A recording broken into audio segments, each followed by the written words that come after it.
For 7 years and 4 months, Alexis's family searched, hoping to finally bring her home. Yeah, I'll never forget the day. In December of 2020, Alexis's aunt, Angela Taylor, got the call from her sister. Their search was over.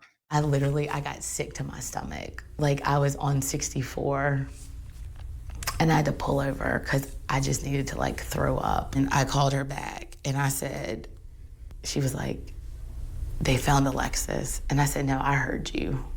And I said, "So what does that mean?" And she was like, "I don't know." The family didn't announce the discovery publicly until 3 months later. When we, publicly released that in February of 21, it was like, are we ready to put this out to the world, or do we, hold on to it for forever? So it was up to the family whether you wanted to. Yeah, we had the choice, but I was like, we have to, obviously do this, because a lot of people have been on this journey since day one.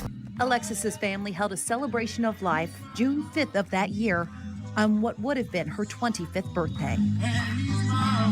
It was just a celebration of life and of her, and a way for us to really say thank you to the law enforcement. All of the law enforcement agencies were there, the local police, the state police, the FBI. And, it was just, to me, the perfect way to bring closure to this long, traumatic situation that so many in Nelson and across the country had watched for 7 years. Taylor found closure in a different way. It was just so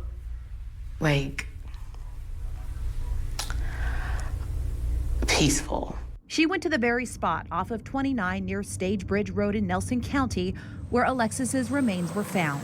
Almost like her presence was there, and she was just letting us know that she was okay and that we could just breathe, and it was just a very out-of-body experience, but one that I definitely needed for closure, and just to not carry around the hate in my heart anymore. Yeah, I was truly able to forgive Randy Taylor for what he had done that day. The memorial sits in a garden at her mother's home, the place Alexis used to call home. Family visits her often. It's funny, how many of our aunts or uncles will be out there, just, rubbing the tombstone, or some of our cousins have young kids who never met Alexis, and my son has never met Alexis, but he knows about her because we talk about her. So when he's up there, he'll be like, "Well, I went and talked to Alexis today. I said hi to her." And so it's she's there with us all the time.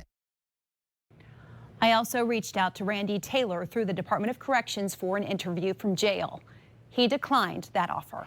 Thanks for watching the ABC 13 YouTube channel. If you'd like to get more videos and live coverage and local stories, click to subscribe and download our ABC 13 News app.